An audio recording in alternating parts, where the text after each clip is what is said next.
¿Cómo funciona la máquina de la economía en 30 minutos? La economía funciona como una simple máquina. Sin embargo, muchos no la entienden o no concuerdan en cómo funciona. Y eso ha llevado a mucho sufrimiento económico en vano. Siento una profunda obligación de compartir mi plantilla económica, sencilla pero práctica. Aunque no es convencional, me ayudó a predecir y eludir la crisis financiera mundial. Y me sirve bien ya hace más de 30 años. Comencemos. Aunque la economía puede parecer compleja, funciona en forma simple y mecánica. Consta de unas pocas piezas simples y muchas transacciones simples que se repiten una y otra vez innumerables veces. Estas transacciones son impulsadas más que nada por la naturaleza humana y crean tres fuerzas principales que mueven la economía. 1. Incremento de la productividad. 2. El ciclo de deudas a corto plazo. 3. El ciclo de deudas a largo plazo. Veremos estas tres fuerzas y cómo al superponerlas una a la otra, creamos una buena plantilla para seguir los movimientos económicos y comprender qué está ocurriendo. Comencemos por la parte más simple de la economía.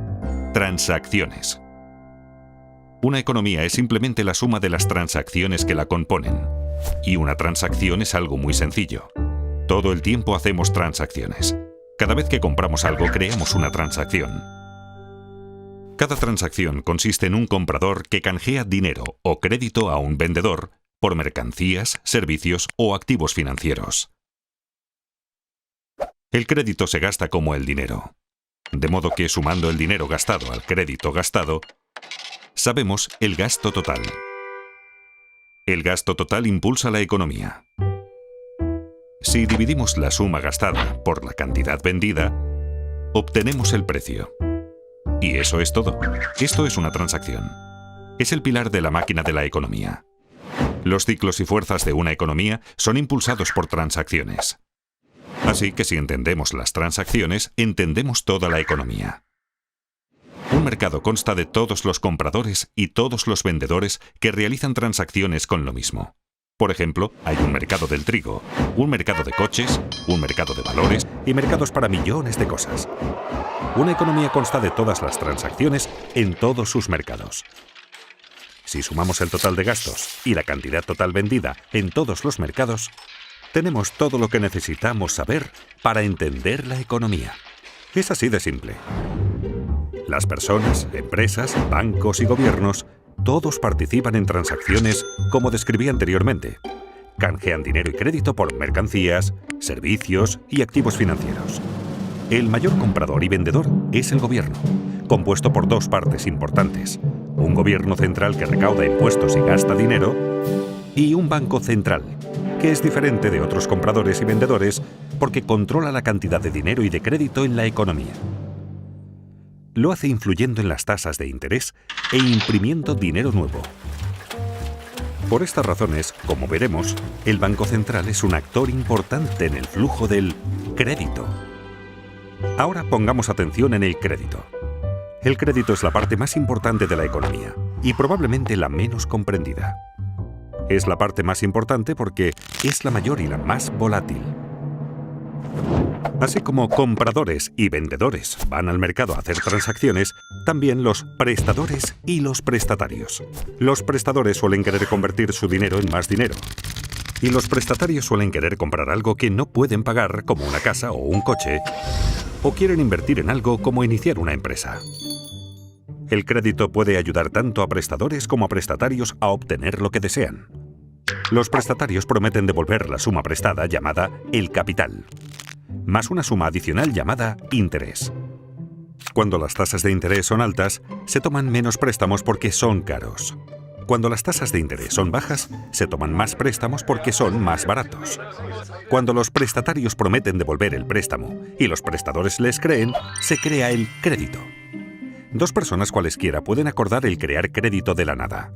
Esto parece bastante sencillo, pero el crédito es escurridizo porque tiene nombres diferentes. Una vez generado el crédito, se convierte de inmediato en deuda. La deuda es un activo para el prestador y un pasivo para el prestatario. En el futuro, cuando el prestatario devuelva el préstamo con intereses, activo y pasivo desaparecerán y la transacción queda saldada. Entonces, ¿por qué es el crédito tan importante? Porque cuando un prestatario obtiene crédito, puede aumentar sus gastos. Y hay que recordar, el gasto impulsa la economía. Eso es porque el gasto de una persona es el ingreso de otra persona. Pensemos que cada dólar que gastamos, alguien lo gana. Y cada dólar que ganamos fue gastado por alguien. Así que cuando gastamos más, alguien gana más. Cuando los ingresos de alguien aumentan, los prestadores están más dispuestos a prestarle dinero porque ahora es más digno de crédito.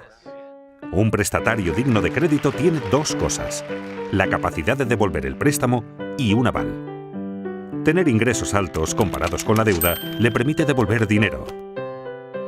En caso de no poder hacerlo, tiene activos valiosos como aval que pueden venderse. Esto hace que los prestadores se sientan cómodos al prestarle dinero. Así, mayores ingresos permiten tomar más préstamos, que a su vez permiten mayores gastos. Y como los gastos de una persona son los ingresos de otra, esto lleva a más préstamos y así sucesivamente. Esta conducta se realimenta y conduce al crecimiento económico. Y por eso tenemos ciclos. En una transacción hay que dar algo para obtener algo. Y cuánto obtenemos depende de cuánto producimos. Con el tiempo aprendemos y esos conocimientos acumulados elevan los niveles de vida. A esto lo llamamos crecimiento de la productividad. Quienes son creativos y trabajan duro aumentan su productividad y sus niveles de vida con mayor rapidez que aquellos complacientes y perezosos. Aunque no necesariamente a corto plazo. La productividad cuenta más a largo plazo. El crédito a corto plazo. Esto es porque el crecimiento de la productividad no fluctúa mucho, así que no es un propulsor importante de los vaivenes económicos. La deuda sí lo es, porque al adquirirla nos permite consumir más de lo que producimos, y nos obliga a consumir menos de lo que producimos cuando la reintegramos. Los vaivenes de la deuda siguen dos grandes ciclos. Uno de entre 5 a 8 años, y el otro de entre 75 a 100 años aproximadamente. Aunque la mayoría de la gente siente los vaivenes, habitualmente no los ve como ciclos porque los ve demasiado de cerca, día a día, semana a semana. En este capítulo daremos un paso atrás para ver estas tres grandes fuerzas y cómo interactúan para crear nuestras experiencias. Vimos que los vaivenes alrededor de la línea no surgen de cuánta innovación o trabajo arduo hay, sino sobre todo de cuánto crédito hay. Imaginemos por un momento una economía sin crédito. En esta economía solo puedo aumentar mis gastos si aumento mis ingresos, lo cual me exige ser más productivo y trabajar más. Una productividad mayor es el único camino hacia el crecimiento. Como mis gastos son los ingresos de otra persona, la economía crece cada vez que yo u otro cualquiera es más productivo. Si seguimos las transacciones y las mostramos, vemos una progresión como la línea de crecimiento de la productividad. Pero como tomamos préstamos, tenemos ciclos. Esto no surge de ninguna ley o reglamento, sino de la naturaleza humana y de cómo funciona el crédito. Pensemos en tomar préstamos como estirar los gastos hacia adelante. Para comprar algo que no podemos permitirnos, hay que gastar más de lo que se gana. Para ello, debemos tomar prestado de nuestro propio futuro. Así creamos un tiempo en el futuro en el que deberemos gastar menos de lo que ganamos para poder devolverlo. Muy rápidamente se asemeja a un ciclo. En esencia, cada préstamo que tomamos crea un ciclo. Esto es tan cierto para un individuo como para la economía. Por eso es tan importante entender el crédito, porque pone en marcha una serie de acontecimientos futuros, mecánicos y predecibles. Esto diferencia al crédito del dinero. El dinero es aquello con que saldamos transacciones. Cuando compramos una cerveza con efectivo, la transacción queda saldada de inmediato. En cambio, si la compramos con crédito, es como abrir una cuenta en el bar. Prometemos pagar en el futuro. Y junto al barman, creamos un activo y un pasivo. Acabamos de crear crédito de la nada. Solo más tarde, al pagar la cuenta del bar, desaparecen el activo y el pasivo. La deuda se esfuma y la transacción está saldada. En realidad, lo que la mayoría llama dinero es de hecho crédito. El total de crédito en Estados Unidos es de unos 50 millones de dólares, y el total del dinero circulante es de apenas unos 3 millones de millones. Recordemos, en una economía sin crédito, la única forma de gastar más es producir más. Pero en una economía con crédito, también podemos gastar más pidiendo préstamos. Como resultado, en una economía con crédito el gasto es mayor, permitiendo a los ingresos subir más rápido que la productividad a corto plazo, pero no a largo plazo. Ahora bien, no me malinterpreten. El crédito no es necesariamente algo malo que solo causa ciclos. Es malo cuando financia un exceso de consumo que no puede reembolsarse. Sin embargo, es bueno cuando asigna recursos con eficacia y produce ingresos que nos permiten devolver la deuda. Por ejemplo, si tomamos un préstamo para comprar una televisión grande, el aparato no genera ingresos para que devolvamos lo prestado. Pero si tomamos un préstamo para comprar un tractor, y así poder cosechar mayores cultivos y ganar más dinero, podremos devolver lo prestado y mejorar nuestro nivel de vida. En una economía con crédito, podemos seguir las transacciones y ver cómo el crédito genera crecimiento. Veamos un ejemplo. Imaginemos que ganamos $100.000 anuales y no tenemos deuda alguna. Entonces, si nos prestan $10.000, supongamos que en una tarjeta de crédito podríamos gastar $110.000, aunque en realidad solo ganamos $100.000. Como mis gastos son los ingresos de otro, alguien está ganando $110.000.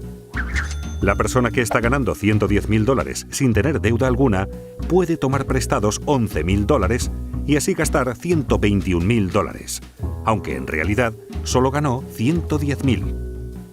Sus gastos son los ingresos de otro, y siguiendo las transacciones podemos comenzar a ver cómo este proceso sigue una pauta que se refuerza a sí misma. Pero recordemos, tomar préstamos crea ciclos, y si el ciclo sube, en algún momento deberá bajar. Esto nos lleva al ciclo de deuda a corto plazo. Cuando aumenta la actividad económica vemos una expansión, la primera fase del ciclo de deudas a corto plazo. El gasto sigue creciendo y los precios comienzan a subir. Esto ocurre porque el mayor gasto es alimentado por el crédito, que puede crearse instantáneamente de la nada. Cuando el gasto y el ingreso aumenta más rápido que la producción de bienes, los precios suben. La subida de precios se llama inflación. El Banco Central no desea demasiada inflación porque causa problemas. Al ver que los precios suben, el banco sube las tasas de interés. Con tasas de interés más altas, menos personas pueden permitirse tomar préstamos y el coste de las deudas existentes sube. Por ejemplo, suben los pagos mensuales de nuestras tarjetas de crédito. Como la gente toma menos prestado y tiene que pagar más por sus deudas, tienen menos dinero disponible para gastar y el gasto se ralentiza. Y como los gastos de una persona son los ingresos de otra, los ingresos bajan y así sucesivamente. Cuando la gente gasta menos, los precios bajan. Eso se llama deflación. La actividad económica disminuye y tenemos una recesión. Si la recesión se torna demasiado grave y la inflación ya no es un problema, el Banco Central bajará las tasas de interés para que todo vuelva a remontar. Con tasas de interés bajas, los reintegros de las deudas se reducen, se toma más prestado y se gasta más, y vemos otra expansión. Como vemos, la economía funciona como una máquina. En el ciclo de deuda a corto plazo, el gasto se restringe solo por la voluntad de prestadores y prestatarios de dar y recibir crédito. Cuando el crédito se obtiene con facilidad, hay expansión económica. Cuando no se obtiene fácilmente, hay una recesión. Y atención, este ciclo es controlado en primer lugar por el Banco Central. El ciclo de deuda de corto plazo suele durar de 5 a 8 años y se repite una y otra vez durante décadas. Pero notarán que la parte inferior y la superior de cada ciclo terminan con mayor crecimiento que el ciclo anterior y con más deuda. ¿Por qué? Porque la gente lo empuja. Se inclina más a tomar préstamos y gastar que a pagar deudas. Es la naturaleza humana. Por eso mismo, a la larga, las deudas crecen más rápido que los ingresos, creando el ciclo de deudas a largo plazo. Aunque la gente está más endeudada, los prestadores dan crédito con mayor facilidad. ¿Por qué? Porque todos consideran que las cosas van muy bien. La gente piensa solo en los acontecimientos recientes. ¿Y qué fue lo que ocurrió recientemente? Los ingresos subieron. Los valores de los activos suben.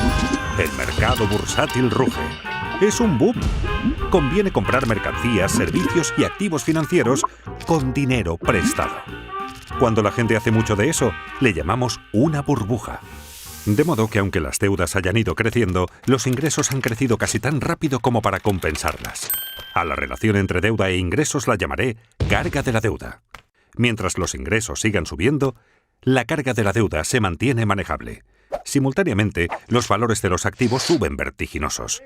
La gente toma préstamos gigantescos para comprar activos para inversión y hace que su precio suba aún más. La gente se siente rica. De modo que hasta con muchísima deuda acumulada, los ingresos y los activos en alza ayudan a los prestatarios a mantenerse dignos de crédito por mucho tiempo. Obviamente es algo que no puede continuar para siempre. Y no ocurre.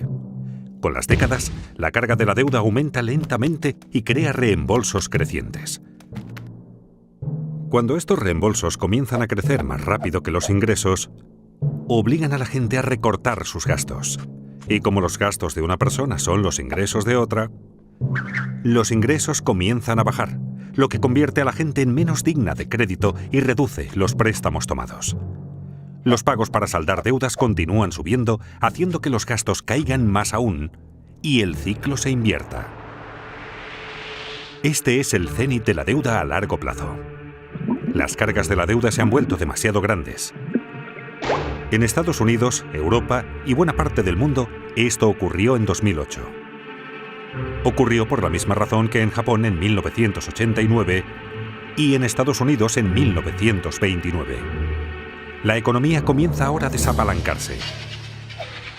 En esta fase, la gente reduce el gasto, el ingreso baja, el crédito desaparece, los activos caen, los bancos sufren, las bolsas se desmoronan, las tensiones sociales aumentan y todo comienza a realimentarse en el sentido opuesto.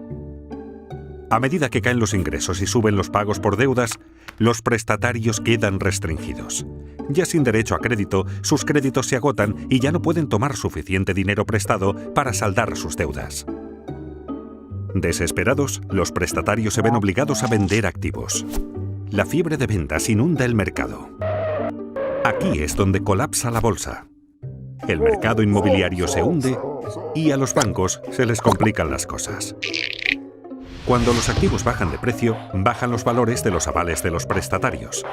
Esto hace que los prestatarios merezcan aún menos crédito. La gente se siente pobre. El crédito desaparece rápidamente.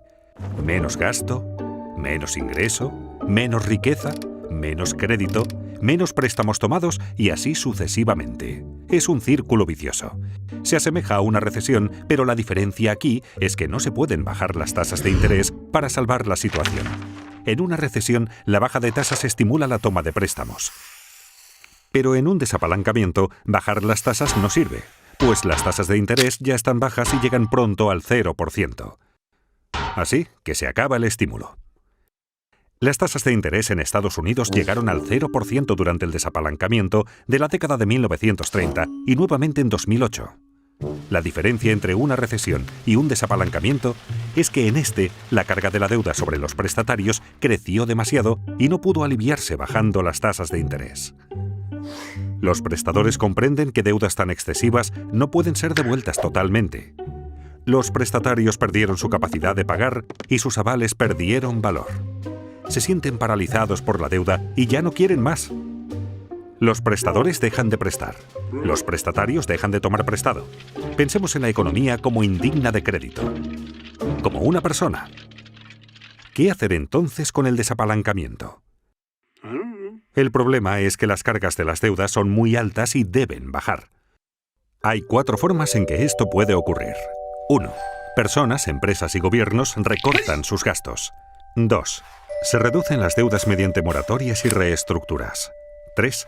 La riqueza se redistribuye de los que tienen a los que no tienen. 4. El Banco Central imprime dinero nuevo. Estas 4 formas ocurrieron en cada desapalancamiento de la historia moderna. Es habitual recortar primero los gastos. Como vimos, personas, empresas, bancos y hasta gobiernos se ajustan el cinturón y recortan gastos para poder pagar sus deudas. Esto se llama con frecuencia austeridad. Cuando los prestatarios dejan de contraer nuevas deudas y comienzan a pagar las deudas viejas, puede esperarse que la carga de la deuda baje. Pero ocurre lo contrario. Como se recorta el gasto, y el gasto de una persona es el ingreso de otra, esto hace que los ingresos caigan más rápido de lo que se saldan las deudas, y así la carga de la deuda de hecho empeora. Como vimos, este recorte del gasto es deflacionario y doloroso. Las empresas están forzadas a reducir costes, lo que significa menos empleos y mayor paro. Esto lleva a la etapa siguiente. Deben reducirse las deudas. Muchos no pueden pagar sus préstamos y las deudas del prestatario son el activo del prestador. Cuando los prestatarios no pagan al banco, la gente teme que el banco no pueda pagarle lo suyo y corre a retirar su dinero del banco. Los bancos quedan restringidos y la gente, las empresas y los bancos dejan de pagar sus deudas. Esta grave contracción económica es una depresión. Buena parte de una depresión consiste en descubrir que lo que suponíamos era nuestra riqueza no está. Volvamos al bar. Cuando compramos una caña a cuenta, prometimos pagarle al dueño del bar. Nuestra promesa se convirtió en un activo del barman. Si no cumplimos la promesa, no le pagamos y entramos en moratoria de nuestra cuenta de bar. Entonces, este activo que tenía, de hecho, no vale nada. En esencia, ha desaparecido. Muchos prestadores no quieren ver su patrimonio desaparecer y acuerdan reestructurar la deuda. Esto significa que los prestadores recibirán un reembolso menor o que cobrarán en un lapso mayor o con un interés menor al acordado inicialmente. De esta manera, se incumple un contrato a pesar de que se reduce la deuda. Los prestadores prefieren así un poco de algo antes que el total de la nada. Pese a que desaparece deuda, su reestructuración hace que los valores de ingresos y activos desaparezcan más rápido, con lo cual la carga de la deuda continúa empeorando. Como recortar gastos, reducir la deuda también es doloroso y deflacionario. Todo esto afecta al gobierno central porque menores ingresos y menos empleo significan que el gobierno recauda menos impuestos. Al mismo tiempo, necesita aumentar su gasto por el aumento del paro. Muchos de los parados tienen ahorros inadecuados y necesitan apoyo financiero del gobierno. Además, los gobiernos crean planes de incentivos y aumentan sus gastos para compensar la baja de la economía. Los déficits presupuestarios gubernamentales crecen explosivamente durante un desapalancamiento porque gastan más de lo recaudado por impuestos. Eso es lo que está ocurriendo cuando oímos sobre el déficit en los noticiarios. Para financiar los déficits, los gobiernos deben subir los impuestos o tomar dinero prestado. Pero con ingresos en caída y tantos en paro, ¿de quién vendrá el dinero? De los ricos. Ya que los gobiernos necesitan más dinero y la riqueza está muy concentrada en manos de un pequeño porcentaje de la gente, es natural que los gobiernos cobren más impuestos a los acaudalados, lo cual facilita una redistribución de la riqueza en la economía de los que tienen hacia los que no tienen. Los que no tienen y sufren comienzan a sentir resentimiento hacia los ricos que tienen. Los que tienen, sufriendo la economía débil, los precios de los activos en baja y los impuestos en alza, comienzan a sentir resentimiento hacia los que no tienen. Si la depresión continúa, puede alterarse el orden social. No solo subirán las tensiones internas en los países, sino que también entre países, sobre todo entre deudores y acreedores. Esta situación puede llevar a un cambio político que a veces puede ser extremo. En la década de 1930, esto condujo a Hitler al poder, a la guerra en Europa y a la depresión en Estados Unidos. La presión para que se haga algo que ponga fin a la depresión aumenta. Recordemos, lo que la mayoría consideraba dinero era en realidad crédito. Así, cuando el crédito desaparece, la gente no tiene suficiente dinero. La gente está desesperada por dinero. ¿Recuerdan quién puede imprimirlo? El Banco Central. Tras haber bajado ya sus tasas de interés a casi cero, está obligado a imprimir dinero. A diferencia del recorte de gastos, la reducción de la deuda y la redistribución de riquezas, la impresión de dinero es inflacionaria y estimulante. Inevitablemente, el Banco Central imprime dinero nuevo de la nada que usa para comprar activos financieros y bonos del gobierno. Ocurrió en Estados Unidos durante la Gran Depresión y nuevamente en 2008, cuando su Banco Central, la Reserva Federal, imprimió más de 2 millones de dólares. Otros bancos centrales del mundo que podían también imprimieron mucho dinero. Comprar activos financieros con este dinero ayuda a elevar los precios de los activos, volviendo a la gente más digna de crédito. Pero esto ayuda solo a los que tienen activos financieros. Y es que el Banco Central puede imprimir dinero, pero solo puede comprar activos financieros. El Gobierno Central, por su parte, puede comprar bienes y servicios y pasar dinero a la gente, pero no puede imprimir dinero. Así que para estimular la economía, los dos deben cooperar. Comprando bonos del gobierno, el Banco Central en esencia presta dinero al gobierno, permitiéndole mantener un déficit y aumentar el gasto en bienes y servicios mediante sus programas de incentivos y de seguros de paro. Esto aumenta los ingresos de la gente, así como la deuda del gobierno. Sin embargo, reducirá la carga total de la deuda en la economía. Este es un momento de gran riesgo.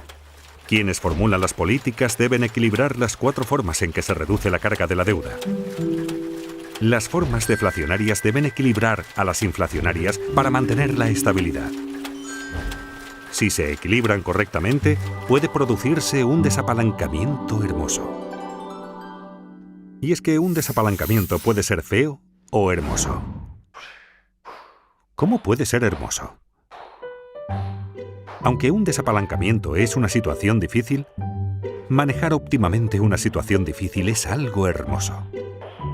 Mucho más bello que los excesos desequilibrados y alimentados con deuda de la fase de apalancamiento. En un desapalancamiento hermoso, las deudas disminuyen respecto de los ingresos. El crecimiento económico real es positivo y la inflación no es un problema. Se obtiene con el equilibrio correcto. El equilibrio correcto exige cierta mezcla de recorte de gastos, reducción de la deuda, transferencia de riquezas e impresión de dinero para mantener la estabilidad económica y social. La gente pregunta si la impresión de dinero causará inflación. No, si compensa el crédito que cae. Recordemos, el gasto es lo que importa. $1 de gastos pagado con dinero afecta a los precios igual que $1 de gastos pagado con crédito. Imprimiendo dinero, el Banco Central puede compensar la desaparición de crédito con un aumento de la cantidad de dinero.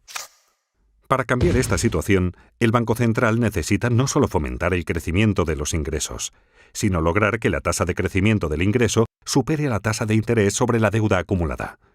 ¿Qué quiero decir con ello?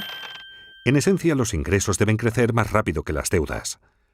Por ejemplo, supongamos que un país en desapalancamiento tiene una relación deuda-ingreso del 100%. Esto significa que su deuda total es igual a los ingresos del país entero en un año. Pensemos ahora en la tasa de interés sobre esa deuda, digamos que del 2%.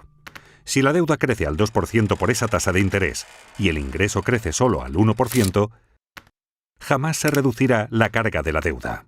Se necesita imprimir suficiente dinero para que la tasa de crecimiento del ingreso supere a la tasa de interés. No obstante, es fácil abusar de la impresión de dinero por ser tan fácil y porque la gente la prefiere a las alternativas.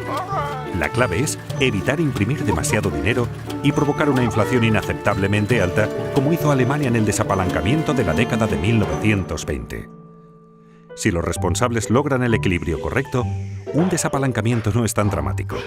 El crecimiento es lento, pero las cargas de la deuda bajan. Así es un desapalancamiento hermoso. Con los ingresos en alza, los prestatarios comienzan a parecer más dignos de crédito. Y cuando esto ocurre, los prestadores vuelven a prestar. Las cargas de las deudas comienzan por fin a bajar. Al poder tomar préstamos, la gente puede gastar más. La economía comienza ahora a crecer nuevamente hacia la fase de reflación del ciclo de deudas a largo plazo. Aunque el desapalancamiento puede ser horrible si se maneja mal, cuando se maneja adecuadamente, solucionará el problema. Lleva unos 10 años o más el que las cargas bajen y la actividad económica retorne a la normalidad. Y de ahí la expresión década perdida. En conclusión, por supuesto, la economía es un poco más compleja de lo que esta plantilla sugiere. Pero superponiendo el ciclo de deuda a corto plazo al de deuda a largo plazo, y a ambos encima de la línea de crecimiento de la productividad, obtenemos un modelo razonable para ver dónde hemos estado, dónde estamos y hacia dónde es probable que vayamos. En resumen, hay 3 reglas prácticas que me gustaría que les quedaran de esta charla. La primera, que la deuda no crezca más rápido que los ingresos, porque las cargas de la deuda terminarán aplastándonos. La segunda, que los ingresos no crezcan más rápido que la productividad, porque eso nos hará no competitivos. Y la tercera, hacer todo lo posible para aumentar la productividad, pues a largo plazo es lo que más importa. Son consejos sencillos para todos, incluidos los responsables de políticas. Sorprendentemente, la mayoría de la gente, y también de los responsables de políticas, no presta atención suficiente a esto. Esta plantilla ha funcionado en mi caso, y espero que funcione en el vuestro. Muchas gracias.